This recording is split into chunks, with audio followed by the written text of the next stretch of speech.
Bonjour, ici Peter Moore pour The Plot 9/11. Avez-vous entendu parler de l'Islande récemment? Non? Pourquoi?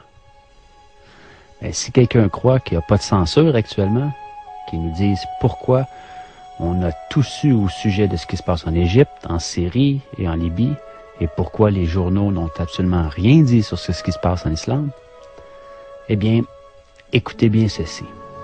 En Islande, le peuple a fait démissionner un gouvernement au complet. Les principales banques ont été nationalisées et il a été décidé de ne pas payer la dette contractée par ces dernières auprès des banques de Grande-Bretagne et de Hollande, dette générée par leur mauvaise politique financière. Une assemblée populaire vient d'être créée pour réécrire la Constitution, et tout cela pacifiquement. Toute une révolution contre le pouvoir qui a conduit à cette crise. Voilà pourquoi rien n'a été publié. Depuis plusieurs mois, puis même on pourrait dire depuis 2 ans, là, on n'a pas vu grand-chose. Que se passera-t-il si les citoyens du monde en prenaient exemple? Brièvement, voici l'histoire des faits. 2008, la principale banque du pays est nationalisée. La monnaie s'effondre, la bourse suspend son activité, le pays étant banqueroute. 2009, les protestations citoyennes contre le Parlement font que des élections anticipées sont convoquées.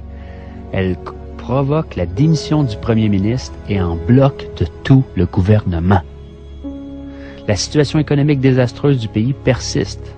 Par le biais d'une loi, il est proposé à la Grande-Bretagne et à la Hollande le remboursement de la dette par les paiements de 3 500 millions d'euros. Un montant qui doit être payé mensuellement par toutes les familles islandaises pendant les 15 prochaines années, un taux d'intérêt de 5%. 2010, le peuple descend à nouveau dans la rue et demande que la loi soit soumise à référendum. En janvier 2010, le président refuse de ratifier cette loi et annonce qu'il y aura une consultation populaire. En mars, le référendum a lieu et le non au paiement de la dette remporte 93% des voix.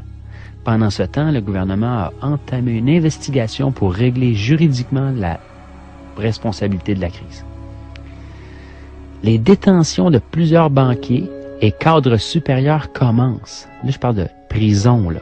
Oui, on n'est pas tous des mauviettes. Il y a des gens qui se tiennent, il y a des gens avec des colonnes vertébrales sur la terre, là. On n'en parle pas des médias, bien sûr, mais ça existe. Interpol lance une enquête et tous les banquiers impliqués quittent le pays. C'est comme des rats qui quittent le navire, là. Dans ce contexte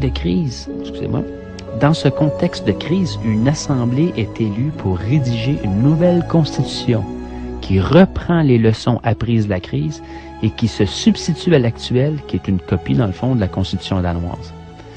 Pour ce faire, on a recours directement au peuple souverain.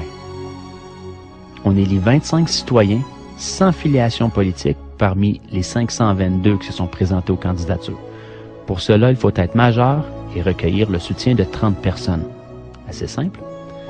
L'Assemblée constituante commence ses travaux en février 2011 afin de présenter, en partant des avis collectés dans les diverses assemblées qui ont eu lieu dans tout le pays, un projet de grande charte.